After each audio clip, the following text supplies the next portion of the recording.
Hi guys, and welcome back to the channel. In today's video, I'm going to guide you that how you can send high quality HD photos on Instagram. So without wasting any time, let's begin our video. First thing you need to do is to open Instagram application on your device. Once you open the application, go to your chats. Once you tap on the chat icon, it will bring you here.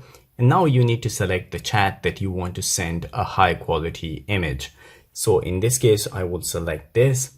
And just normally that you send your images or photos to any person, you need to tap on the photo icon here and it will access to your gallery.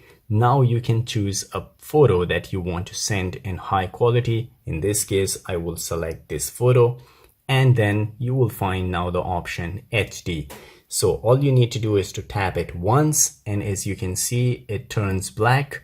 The background is black. That means that it is selected. And now when you tap on send, so this image will be sent in high quality HD quality if you open it, and that person will receive it in high quality as well. So guys, this is all it takes to send high quality images now on Instagram. If you liked the video, don't forget to subscribe. I will see you in the next video. Till then, take care.